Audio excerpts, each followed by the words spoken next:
In this episode, Sting emerges from the ashes of the police with his first solo album, showcasing a new sound. Wake up! It's time for the dream of the Blue Turtles. Welcome, friends, to the 3324 podcast.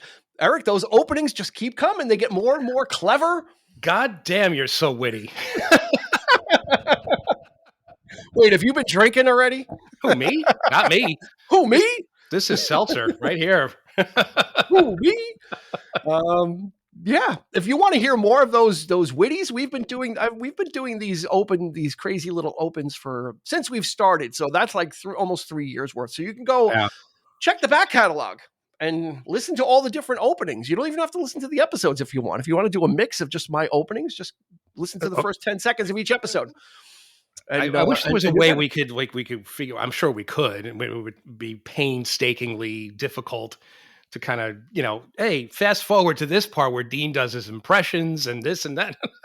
There are chapters. Actually, I fooled around with chapters on Spotify or on our thing, but when I've tried to look at how they work, I can't find them. But we can chapter things and we can highlight them. It certainly would make things easier for people to. To search if they wanted to, especially with our top fives. It would be nice to section off our top fives where you could just skip to, skip one. But then again, I don't know if I want people skipping to the end. I want them to listen to the whole thing to get absolutely. to number one. Absolutely. I don't want to hear this. I don't want to get to number one. Oh, this could be, like repeat. When they go back and listen to it again, then they listen to his number 3. Enough of that bullshit. Let's get to that part of it. This is when it got good. around number 2 is when they hit their stride. So, but we thank each and every one of you for joining us. If you're watching us on YouTube, go ahead and hit the like button and hit the subscribe button if you haven't. Hitting the like button helps the algorithm. It helps get our videos out to more people like you that enjoy this type of content. Even better, leave a comment. We reply vigorously with our comments as well. So that's a great way to interact with us on YouTube. So go ahead and like and subscribe if you haven't yet. So Sting, the dream of the Blue Turtles. Let's talk the stats like we always do. And then we'll get this show on the road. This was released in June of 1985. All songs written by Mr. Sting. The Stinger, the Sting Man. Making solo albums. Stinger, the Sting-a-ling-a-ding-dong. Remember that skit? Sting, yeah. Making copies. He's like, hey, how you doing? He's like, yeah. Oh, the man. Sting Man. Yeah. Stinger. Anyway, that was probably one of the few funny things Rob Schneider did. The only funny thing Rob Schneider. I'm sorry, Rob. If he's listening, you can come on and yell at us. We'll there you go. Come on in person and we'll take the slings and arrows. Yeah. Produced by Sting and Pete Smith. There were 4 singles released on this album. From this album, If You Love Somebody, Set Them Free, hit number 3. There's a nice rhyme. Mm-hmm. Love Is the Seventh Wave, hit number 17. Fortress Around Your Heart, hit number 8, and Russians, hit number 16. Hit number 2 on the Billboard charts. It went 3 times platinum. That's a nice first solo album. Yeah, for his first solo album, especially the nature of this solo album. That was good. Mm-hmm. Sting was inducted into the Rock and Roll Hall of Fame in 2003, but as a member of the Police. But as a solo artist, he has not been recognized, even though he has been much more prolific than his tenure in the Police. He has quickly, I would say quite quickly outpaced the discography of the Police. Yeah, I'll say he did that in pretty short order. He was pretty practically every year there was something new coming out, and he even toured, through all that too. So this was 1985. We've done if you want to check out some associated material, we've got an episode about Synchronicity, which was the final Police album, and it's probably an interesting place to pick up because the Police at that point personally was in tatters. Professionally, they were at their apex. Yeah, right? I mean, they were the biggest band in the world when Every Breath You Take, and they won the Grammy. Monster album, and it holds up very, very well. And we didn't know at the time, did we, that they were defunct? I mean, Sting just decided to go do this, and there was no real talk of them splitting up officially, right? And I don't think to this day, I don't think they actually have, really put it to people and said, "Hey, we're officially done." I mean, Yeah, not that I can recall. I mean, I've never seen it. They finished up their tour. They finished up the Synchronicity tour in '84. Sting goes into the studio, records this album, right? So he does this as a solo project. But in 1986, the Police reconvene. They reconvene to start working on new material. Yeah. What happens is right before they're supposed to kind of start rehearsing or working together, Stuart Copeland breaks his collarbone. So that effectively kind of squashed any kind of ramping up of collaborative efforts that were going to happen. Andy Summers says of the time he felt like Sting probably wasn't interested in writing for the Police anymore anyway. No. Since he had come out with this solo album and it had done so well and it was so different from the Police and the personalities were the main thing. Right. Over musical direction. Yeah, absolutely. I mean, when you consider some of the songs, and it shocks the hell out of me, like a song like Russians, for example, could be on the charts. It could be a hit, considered a hit or a single, because it's just so far removed from anything he did with the Police. And can you actually picture him writing a song like and having the Police do that? I can't fathom that. I think the seeds were might have been sown with Synchronicity, and I think we made this point on the episode where that's his style of songwriting, started becoming more prevalent with that record. How do you more daring, more daring? How do you define? How do you define it? Do we pigeon? It's not. Is it pop? Is it rock? Is it? We don't know what it is. And to this day, I think with the advent of his solo work, we really got that sort of like he was not going to be pigeonholed into something the same thing each time. Yeah. Musically, I think it's wonderful stuff. I mean, Well, I think if you and I set the Wayback Machine and we put ourselves, which I like to try and do, put ourselves into the 1985 mindset.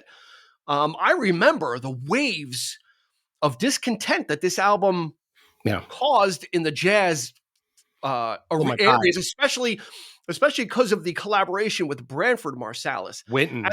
At the time, Wynton Marsalis, his younger brother, was a very well-known jazz trumpeter. Branford wasn't a name yet, really. Wynton Marsalis was like was one of the cornerstones of jazz trumpeting, traditionalist, and really kind of bemoaning this. What's this guy doing? He's taking all these jazz musicians. Does he think it is jazz? And he so felt there was some ripples. You remember? He was betrayed. He felt betrayed because the two brothers were actually working with their father. Yeah, they were in like a quartet, right, or something. Right, and then he passed on, and they were also working with Art Blakey, who was a jazz drummer, and he had his own quartet. So there was some real purist thinking happening here. Wynton is probably the most prominent figure on that level.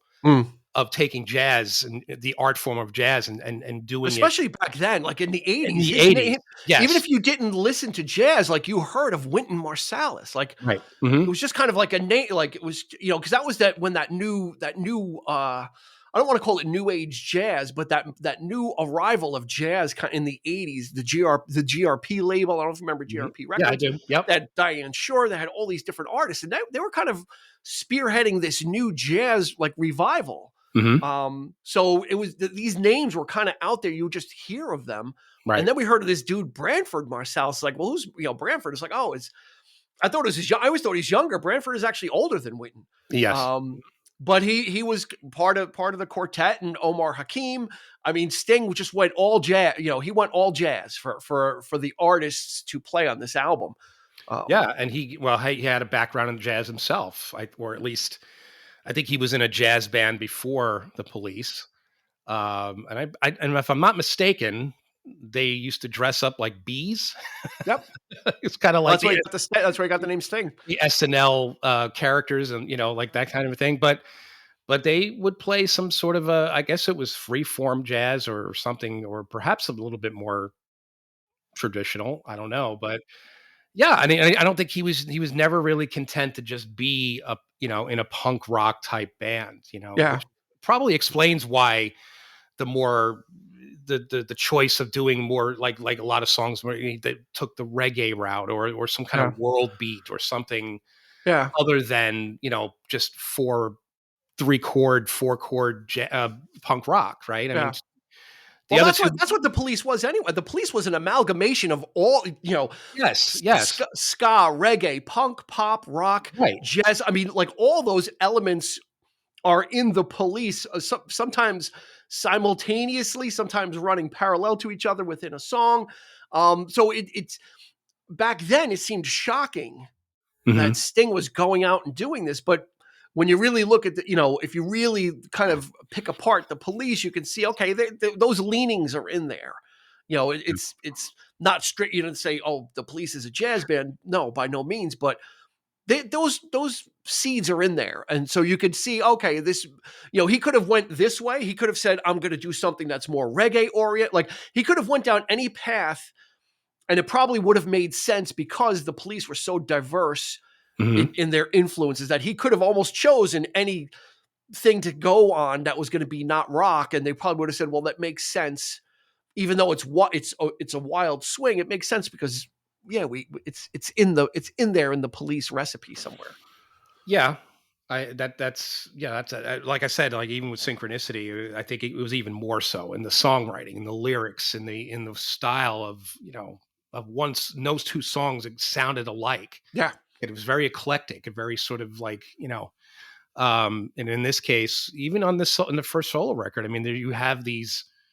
Well, let's start with Set Them Free, which is the first single. I actually first heard this a full year before. Was listening to Scott Muni of NEW. As you recall, he was a huge Beatles fan. Yes.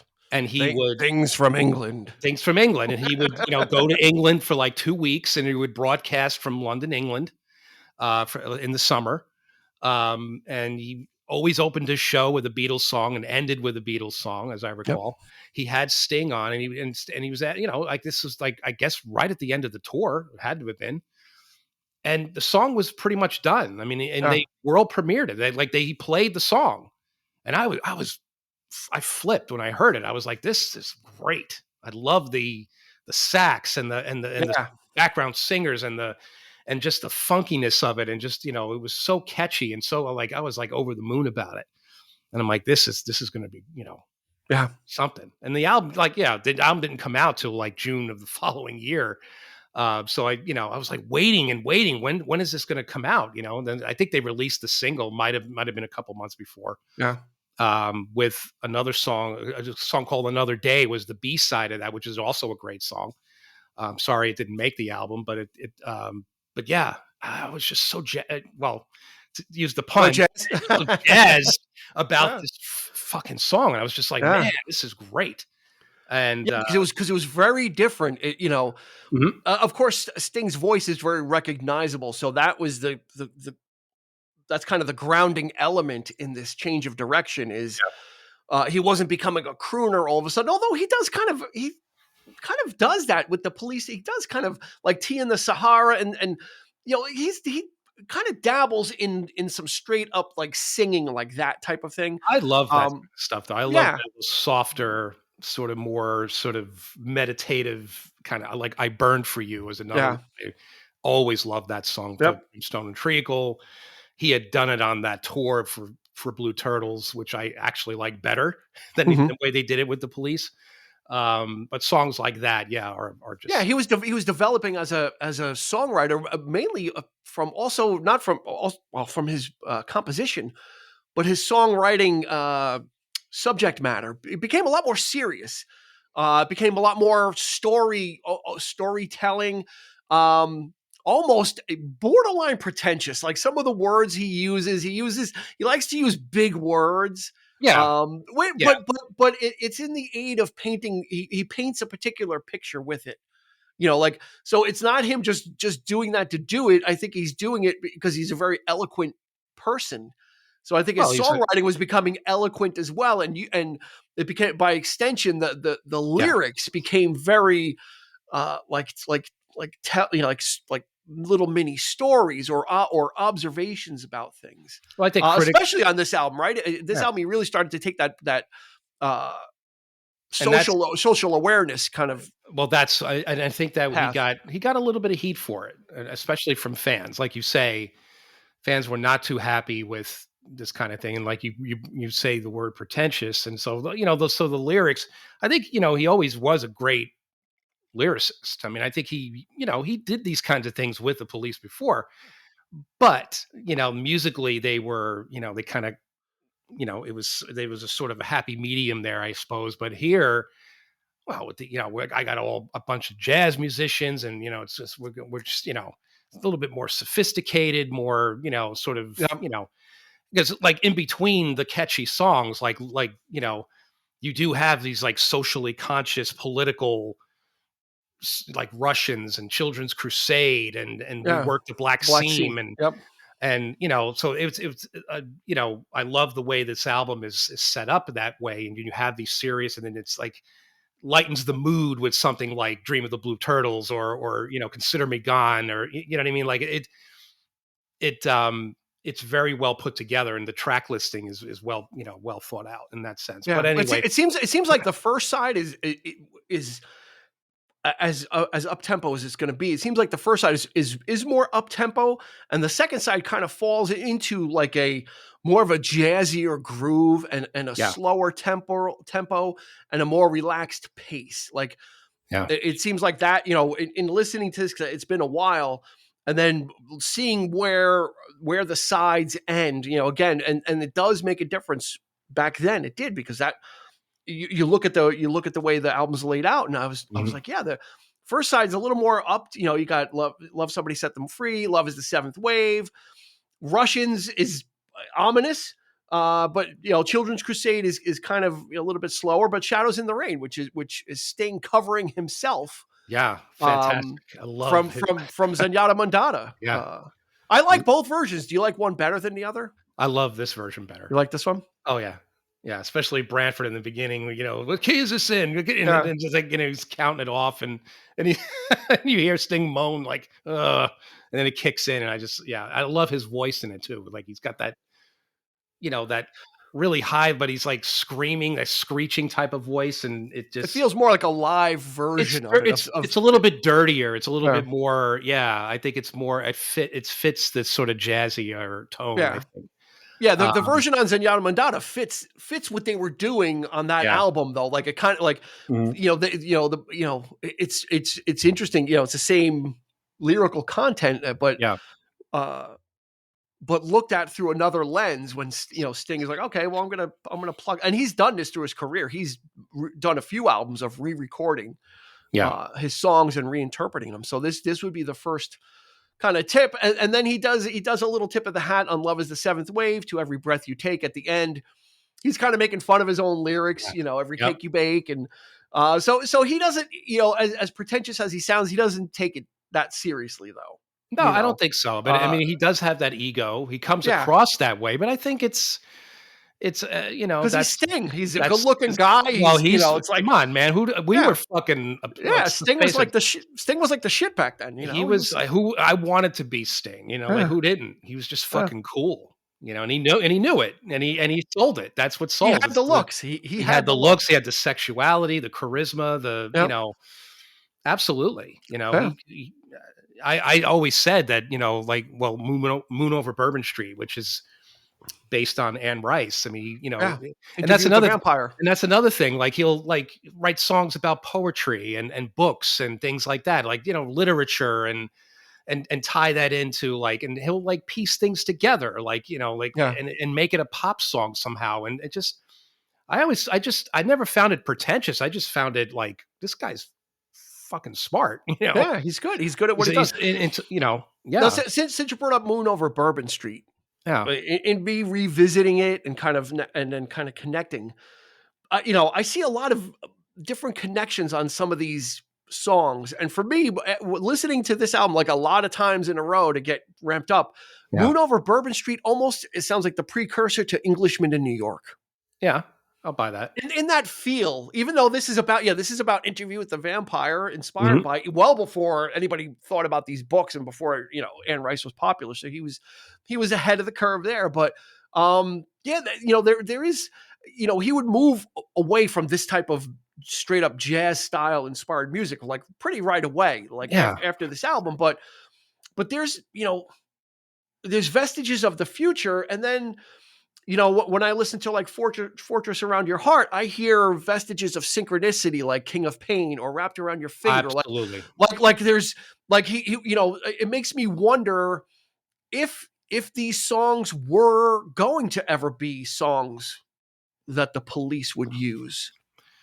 Perhaps. I think that song in particular might have been, it could have been written perhaps maybe earlier. Maybe, I always thought of Fortress Around Your Heart, though, it could, you could almost take this song out of that, that batch and did a kind of a Beatles thing and maybe could have released it as the first single and said, this is what the album's going to be.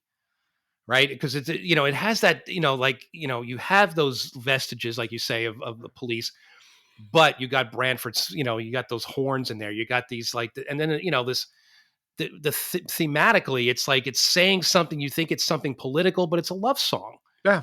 But it's like he's building it up to be this sort of I don't know. He's using all of these metaphors, and you think it's some kind of a serious what's the message here? But it's just a love song. Yeah. But the way he structured it, the way it's written, the way the musicality of it is just sort of like. I just watched the music video for it again. Yeah.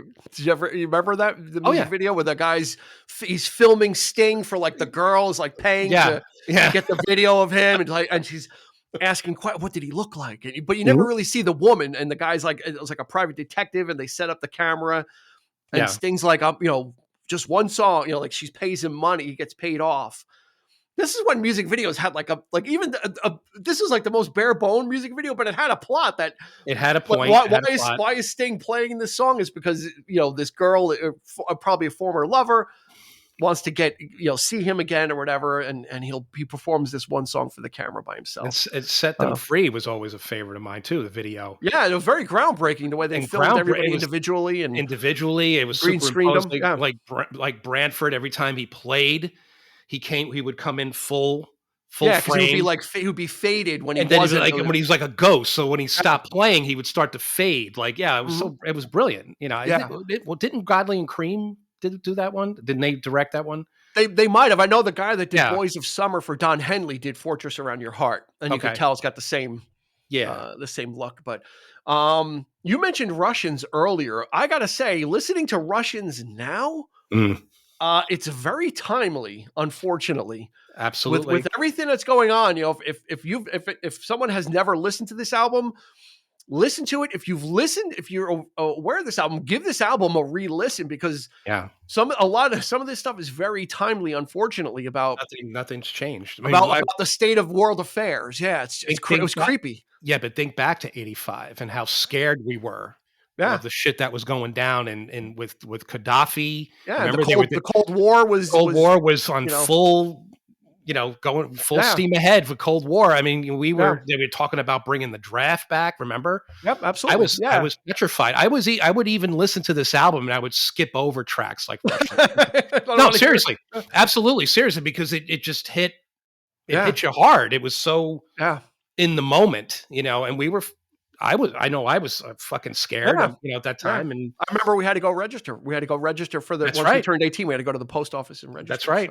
Unfortunately, very, very timely now, but still a great song. It's got that ominous kind of feeling to it. And that's really the kind of, where you it has weight and gravitas to it. It's most definitely. And another, I think somebody critiqued it as well. It was like, oh, Sting writing with this, he's taking credit because he's like putting lyrics to this, which is already an existing. Yeah, Prokofiev, his classical music, which is fine. That's allowable. It's not unheard of. What's wrong? Other people have done it. Why not? Why? Plenty.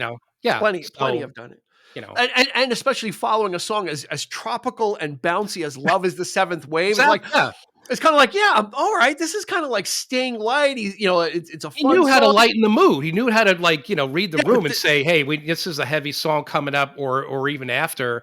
Yeah. And we throw Shadows in the Rain in there. So we need to do a song like that. Because some of these songs are just like to have Russians right after it. It's like, Jesus, like, I was just so it's like you popped my balloon.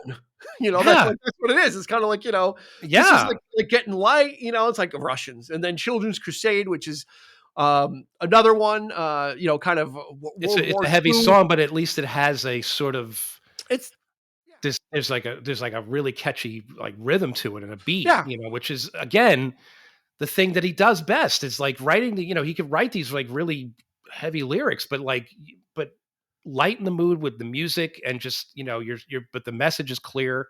He became really good at arranging and I think he would get better with the subsequent like the releases after this album with that. Kind of proving that he wasn't just a pretty face in the Police. It could, for people that didn't know, you could be thinking, oh, maybe Andy Summers writes everything or does all. Maybe Stuart Copeland is the brains behind it. They all were, and Sting certainly was. But this really proves that he did have a sophisticated style of songwriting and arranging, and it was only growing. It was this was the opportunity to expand beyond the bounds. Even though the Police were a very diverse sounding band, this was to go even further than probably they would have allowed. There was a maturity to the music. Let's just put it that way. Yeah, that's the right word. I think he kind of grew up a little bit. I mean, like I said, he wasn't really content on doing Roxanne anymore. And, he had things to say, especially like, around this time. And he wouldn't be the only artist doing this kind of thing, Paul Simon, Peter Gabriel, all of these kind of worldly kind of things happening. And that's funny. In my notes, I wrote, this kind of lines up with So. In its feel, and this predated So by what? A year. Yeah. After listening to this and giving it the thorough listens, even in the sound, and in the material, Peter Gabriel was dealing with historical things like Don't Give Up, Depression era, and kind of taking these events, and kind of writing songs around them, and Sting does it multiple times throughout, with Russians, Children's Crusade, We Work the Black Seam, even Moon Over Bourbon Street, again, that's taken from, based on literary text. Really kind of, it's not that I love you, you love me, hold my hand, together we'll be, kind of stuff. He was really kind of stretching out the, testing the barriers of what he could do. And then you would see that in the subsequent albums, it would get, like you said, like a little more sophisticated. Yeah. I think, he would carry that over to, Nothing Like the Sun is actually probably, I think, still my favorite of his, of all his albums, even though I love Blue Turtles, but like this album to me was even better. Yeah. Songs like Fragile, still gorgeous, still great. But then, you throw in something like, We'll Be Together, which is, to me, it's kind of like that Gabriel kind of thing, like Big Time, or like it's just kind of, it's catchy, but it's also it's a little bit silly at the same time, and he could do stuff like that, and just another song was he mentions people like Pinochet and all the these like literary, like these historical figures, people of the time, like Gabriel, like talking about Biko, Stephen Biko, and what was going on in South Africa. Yeah, it was such a big deal. Yeah, those kinds of things, and a lot of those artists were becoming socially conscious. In no small part to Live Aid, Band Aid, We Are the World. It became it all of a sudden became. Artists can kind of do good, not that they never thought about it, but it really rose to the top of everyone's consciousness. And how many of some of our favorite artists would try to follow suit and not do it quite as well? Like I'm looking at you, Phil. I'm looking at you, Billy Joel. And they tried, but it just didn't. It wasn't quite their thing. They didn't have the knack for that kind of. The depth of I think the lyric writing or the sort of, the bringing in like it could come off as it's incredibly cheesy or overblown if it's not done right, or in this context, pretentious, like in that sense, because you're a poser. You're not, are you really? Do you really care? And they would get heat for it, and even though they would, in their minds, they might have been thinking, hey, we really do give a shit, about this stuff, but we just maybe don't quite have the knack of expressing that in a way that Sting had that ability. And him and Gabriel and artists of that ilk, right. all kind of were able to express it in a way that kind of could hit. Can hit you.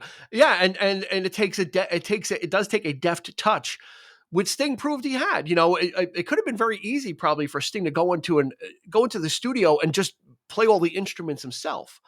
So that says a lot too, that he saw, he could have played the bass. He certainly plays the guitar. He probably could have built this album himself, but it shows a lot that instead he sought out, because that would have been worse if it was Sting does jazz. Like the backlash might have been, or maybe it might have been the opposite. Maybe it would have, because it was almost, it seemed, if people felt like Sting was like poaching these jazz artists and they were never going to come back to jazz again, which was not the case, but he really got the cream of the crop at the time for his album. He really did. These guys, some of these guys played with some big names, and were related to big names, but I never saw the problem with it though. It's like, why not? Branford, he expanded his horizons. He became an actor. He acted in a few films. He did this, he did that. He became the band leader for the Tonight Show. That's right. Also, like a lot of things. It says that I am not going to be doing any one thing. I think it's great. There's no boundaries. There's no boundaries. No. And oddly enough, Daryl Jones, who plays bass on this album, that's right, actually did kind of leave jazz because he's been the touring bassist with the Stones since like '93. Yeah. So he actually kind of did. He kind of did. Steel Wheels was the last album with Wyman, and I think Daryl Jones actually plays on a few songs on that record, and he kind of took over even then. So there you go. I guess I stand corrected. Some people did go to the rock and roll side, but you know what? The pay might have been better. He's been 93. That's 31 years that he's had that gig with the Stones. So if nothing else, that's a steady paycheck, and then you can kind of go do what you want. Also, you go on a tour, grab your bag, and then go back to do whatever else you want to do in your spare time. But I think that so some of the personnel: Sting, you got Daryl Jones on bass guitar, Kenny Kirkland on keyboards. Oh, fantastic! Of course, we talked about Branford Marsalis. He plays a soprano saxophone and a tenor sax. Basically, woodwind instruments. Dominic Muldowney did some arrangements. You got Omar Hakim on drums, a great percussionist. Just in any, you put him in any genre, I don't care. But Omar Hakim is just a great percussionist. And then Dolette McDonald and Janice Pendervis on backing vocals too. Mm-hmm. A lot of extra other people, but that was his core band. That was like the core. These are like the core players. Yeah. And the only thing Sting does, he plays vocals, guitars, he plays bass on Moon Over Bourbon Street, and that's it. Mm-hmm. He left, which I kind of appreciate. You think that, he's going to, he's going solo. He's going to be a dictator, but it was actually this was a collaboration. He really leaned on and was probably appreciative of these artists and what they were going to bring and what knowledge he was going to glean from them as well. I read that, an article with him, and he said, looking back on it 35 years later, he's like, it was one of the best experiences he ever had with these people because they had such chemistry and such, he goes, they loved playing with me. Of course they did. Of course, again, because you're fucking Sting. Yeah. The Stinger. And he would take these guys out on the road, right? I mean, just a mere year later, not even, and they made a film. Yeah, and we saw that film, Bring on the Night, in the theaters, and that was fantastic. I bought the live album, the sort of soundtrack to that, which I love. Shadows in the Rain. He covered a lot of Police songs and jazzed them up like that. It's just such great renditions of this stuff. If you haven't listened to that, check that out. It's kind of a nice follow up to our companion piece to this album. Yeah, because he was kind of kind of once the solo thing started, and like I said in the beginning, that the police did reconvene, and they did record like that "Don't Stand So Close to Me" '86, which was like a joke. It was a joke. It shouldn't even exist, but I think he was probably done anyway. I'm glad that nothing came out of a half-hearted. You don't want a half-hearted reunion. No, you don't. And you would think that the police would have been so energized because they came off of all these Grammys and their biggest thing, and it was just like, yeah, we're going to take a break, and then just never. They've obviously toured, but they've never recorded as the Police again. And so that kind of set Sting's feet on his own path. He now had the ability, freedom, and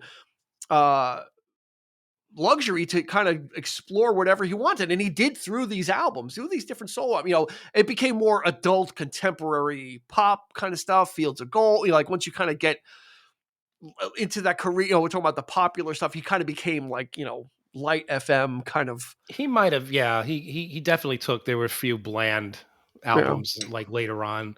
I really like that album, 10 Summer's Tales. It's a little bit lighter, but there's still some jazzy kind of, good, like, again, those kinds of lyrics and Chaucer, like this was a take on the Chaucer tales, like, all that kind of stuff. He's like incorporating that into the songs, and because he's pretentious, because he's getting witty yet again. So pretentious, yeah. But stuff like Fields of Gold is great. But I mean, it's a nice song. But then you got stuff like what's the first single? I mean, All This Time on that one? No, that was before that. Okay.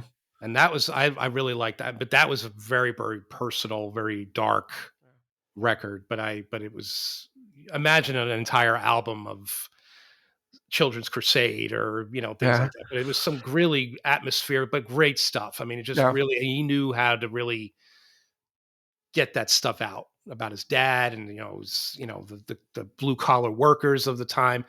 I think Black Seam. He was like, you in the North, you were either a coal miner or you were a shipbuilder. And in the South, it was the coast of and his dad was a shipbuilder, and that's where the Soul Cages comes in to play. So yeah, I mean that he would really go on the deep end there, but it's still a great effort, really great album. But yeah. But he would lighten the mood with 10 Summer's Tales, and then after that, like Mercury Falling and things like very prolific. I mean, the guy, when I was going through the discography, I'm like, I don't remember half of these albums. No, like Brand New Day was like he was dabbling in like more sort of like modern sounds, like electronic music and sort of drum machines and things like that. And his last big hit was that Desert Rose song, I think, probably, right? Yeah. And then he would go like he would go from that to fucking playing old English instruments and like that. He made that like that sort of old English classical traditional album. But I mean, he made that, but he also made a winter album. Which it's a Christmas album, but not but it's stuff that's not overly popular. I absolutely love that album because when we talk about like the stories that you picked for for the Holiday Treasures thing. It reminds like that album kind of reminds me of that because these are like old traditional English tunes, but they're not Christmas songs, No, but they're about they're of the season, of the season, of the winter season, exactly. So, but it's a beautifting album, and and again, he could do stuff like that and get away with it. And why? Because he's fucking Sting, Sting-a-ling-a-ding-dong. Now, getting back to Dream of Blue Turtles, the title track is actually an instrumental. He does dabble in it. It's only 1 minute and 18 seconds long, but I'm kind of torn. Parts of it I like, and parts of it I don't like. It's the most like I don't care for that because it. But then it gets into this real like traditional jazz thing, which I like, which I want more of. I want to hear. I wanted I want a 6-minute version of that, but we didn't quite. Yeah, it seems like it was a nugget of an idea, and it's kind of like, all right, or they probably didn't. Well, it's kind of like it wasn't even a song, and they probably said, let's throw this on here. We'll call this Dream of the Blue Turtles. Well, what it reminds me of too is like you mentioned it before. It was Englishman in New York. It has that like that that very. But then there's that thudding like in the middle of it. It doesn't fit. I don't know why he even thought of that. It always annoyed me. Trying something new. I can't. I don't like. I never like that. It just completely takes me out of the song. Yeah.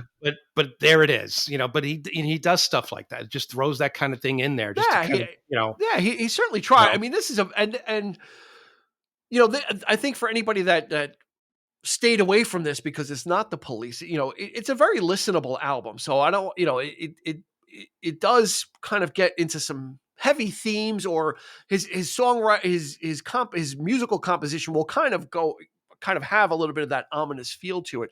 But it's on the lighter side. It's not like doom and gloom. Well, you shouldn't be intimidated by it. Is what it is.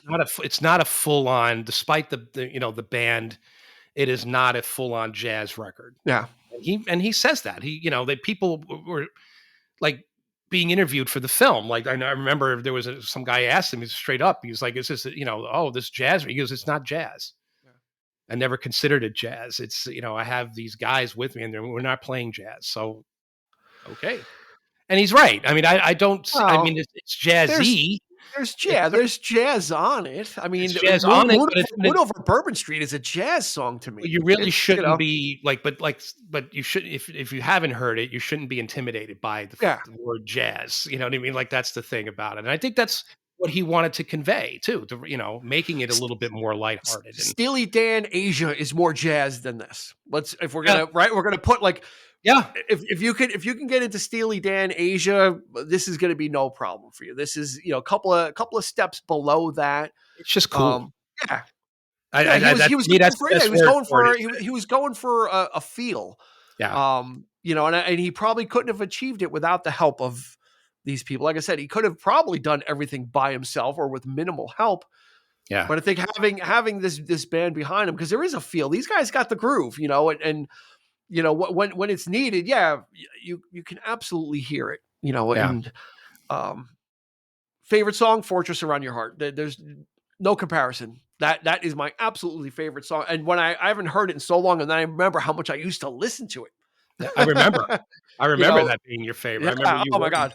I remember you working in the pizzeria and we were always talking about that song, and it still is. It holds up, and for me, it probably holds up as the, composition wise and everything. I think for me, I think it's the strongest song just because it's the complete package. It's not overly jazzy. It's got the composition is really, the arrangement is quite nice. There's a lot of different layers. He's got himself doing his own background vocals, and it's catchy, and it's got the Sting angst in there too, I think I had to stop in my tracks for fear of walking on the mines I laid. I mean, the guy's so dramatic. He's dramatic. But that's because he's the Stinger. That's right. Like I said before, I think it's a nice. It's sort of it sets you up, even though it's the last track on the album. I would say that it's a sample. It's a helping of what the album sounds like, of what it is. Yeah, and that's an odd choice for the last track too. Yeah, if you want to know what this album is, that's the song. You think so? Yeah, I think so. I would go if you love somebody, set them free. I think that's got all the. I think that's got.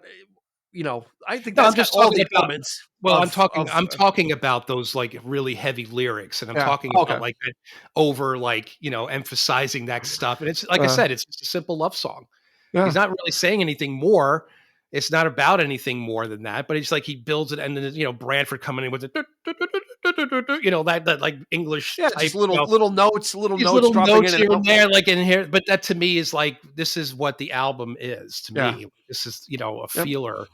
But yeah, my favorite is Set Them Free. Always will. I still love it to this day. I mean that. Yeah, because it was so different when it came. It was when that came out, even with the music video. I'm like, the music video was so different because Sting was weird looking in it.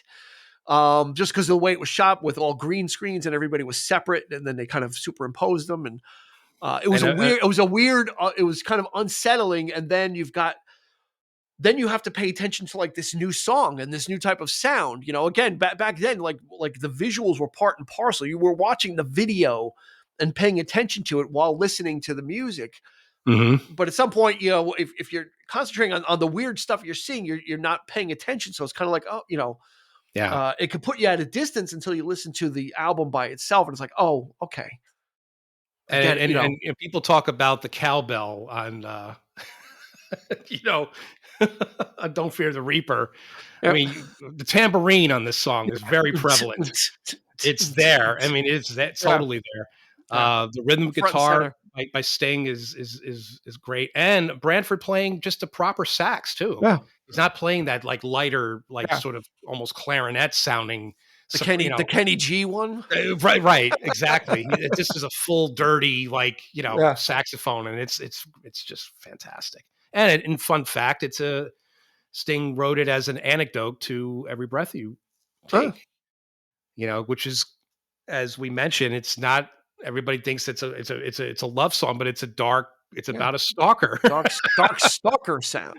Stalker song. Let's put that out there. I mean, that is what the song's about, folks. I don't know if you know this or not. Maybe after all these years, maybe I'll be watching you every step you take. People have danced to this at their wedding. They should have renamed it the Restraining Order song, and then people would that title would just tell you everything you need to know about this song. Is the Restraining Order song? It's like, like Every Breath You Take, and it sounds like, I love every breath you take, which is kind of that, but it's also like, I'm going to be watching you and everything you do, and I'm. And his comment about the song, he said something interesting, which was, he goes, I wouldn't exactly say or really feel this or say it, but it's just a nice thing to say. If you love something, set it free. He goes, I don't necessarily would think that way or say that to whatever, but he'd probably be more nice notion because he's more of the stalker, But there it is. You know why? Because Sting, in his ego, couldn't understand why somebody would leave him, and then he'd have to set them free because he's the Stinger. That's right. So he would not. Well, if you don't love me. Yeah. So he wouldn't be able to understand that. So he wouldn't understand having to let somebody go. If Bourbon Street. I mean, would you agree that he would have made a perfect Lestat over Tom Cruise? I'm sure his name was probably tossed around at some point. Yeah. I don't know. Sting's a good actor. It might be obvious. It might be too obvious. Maybe. Yeah, I don't know. I mean, Tom Cruise was at the time, that was very very controversial choice for him, for Tom Cruise, and for the casting of that film. He might have been okay. I could certainly see him in the role. But I could see him being Sting, just like he was in Dune. He was Sting. It was. I will. We went to go see Dune just to see Sting. You're right, because Sting was in all the trailers. Like, I will kill him. You're absolutely right. Sting is in a sci-fi movie, so we were drooling and went to go see Dune, and that was the only reason we went to see that film. It's the only time I've ever seen it. Lo and behold, Patrick Stewart was in the movie. We didn't even know who Patrick Stewart was at the time. A lot of people, great actors, Max von Sydow, but we went to see it for Sting. I mean, he was, and he was in it for like 5 minutes. He got killed. Sting in a leather-clad. Yeah, he wasn't even in it that much. I'm like watching this movie. I'm like, I don't even know what this movie's. I didn't come because I was interested in Dune or knew about Dune. So I'm watching the spice and this and that and all the dirt, and I'm like, where's? And then he gets killed. I'm like, all right, well, yeah, we were not ready for that. Yeah, at the time we were just. So this movie's not about Sting, then, I guess. No, it's not.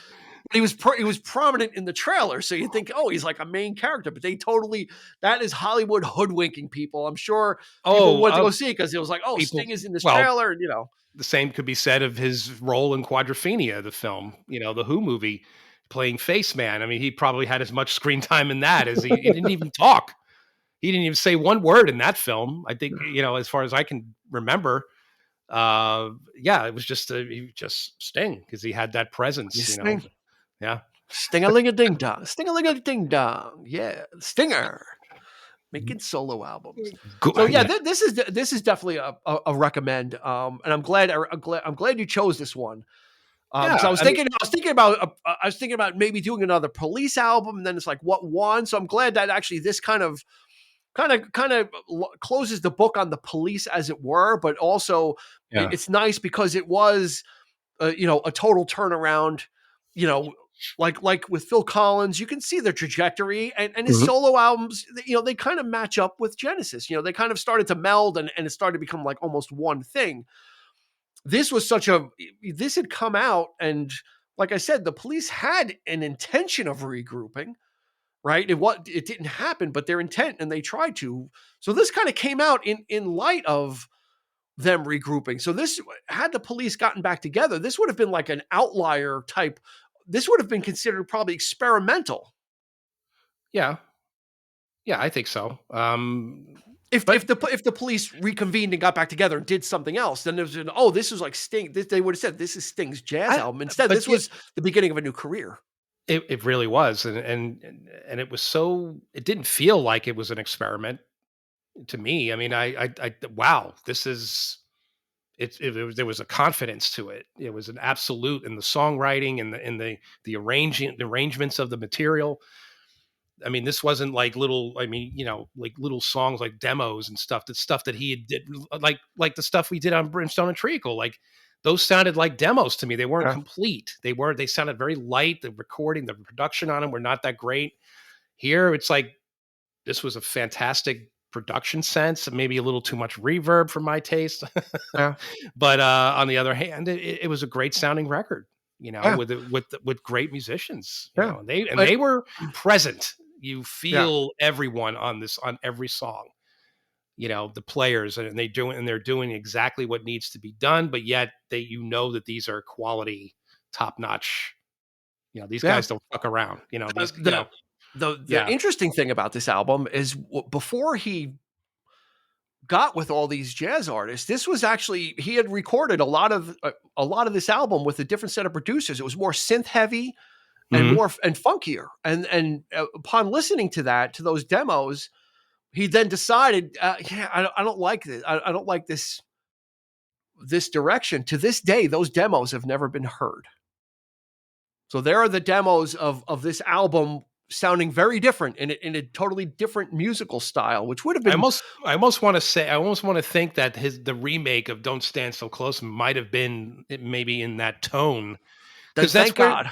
Because that's where he was going. Like it was because he was very serious. Like it was like this. He was trying to give it more weight, and it just didn't work. Didn't need it. No, absolutely not. No. Yeah. This wasn't about nuclear war. It was about a teacher and a underage girl. Yeah. So not the seriousness of Russians, but I just thought it was an interesting thing. And he just said, you know what, this doesn't feel right. Let me scrap it. Let's bring in these musicians. And then, then he caught lightning in a bottle, and that he simultaneously started a very successful solo career, but also changed everybody's notions about Sting of don't expect what you think you're going to expect next, because he's just going to kind of be this eclectic artist that's going to do whatever tickles his fancy. And that's another alignment with Gabriel, although Gabriel was solidly there from the beginning of his career, no matter what.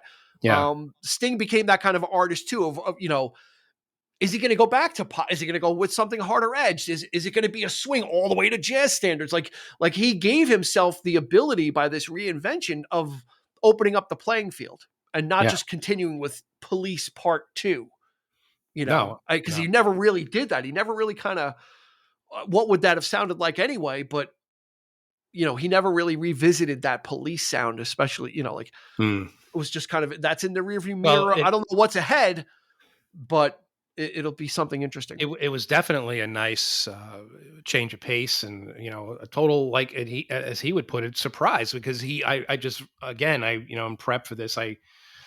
I like looking stuff up, like interviews and things like that with the artists, and he did a recent interview with that guy Rick Beato, who interviews, like, he's a musician. YouTube channel, and of course, he's Sting, and he's older Sting now, but he's still very like, the face, and just very thoughtful, very sort of like leading into that. And he's like, Beato was like, I was very surprised by some of the choices you made over your career and things, and he goes, I'm really glad that you said surprise, because if I listen to any piece of music and I'm not surprised by it by the first couple of opening bars or stanzas, He goes, then I turn it off. He goes, I have to be surprised. Yeah. And this album was certainly that for the fans. Yeah. And this is what he gave. I'm smiling because you just gave us a Sting impression, but then you slowly exited out of it. But your Sting impression wasn't bad. That wasn't because that whispery Sting voice. I totally got the Sting out of it. Well, I was trying there, but I was. You did. I totally caught it. But then you like transitioned like into your regular voice, like you came, almost like you came out of it as you were ending what you were saying, which is kind of funny. I'll work on it. That's a winner. That impression. I think we should leave it there. Let's leave it on the Sting impression. Go check out Dream of the Blue Turtles. It's on Spotify. It's on streaming. And then Sting's got the music videos if you want to go back in time, if you were around back then, and watch some of the groundbreaking stuff he was doing with video too. Again, it was part and parcel. You had to have a video. You had to kind of be involved. And again, with him, his face was his currency. So to have him in the videos was kind of probably very important, just to get the face recognition, especially since the music was sounding so different. That could have gone the other way if he wasn't maybe featured in the videos. Like, who is this anyway?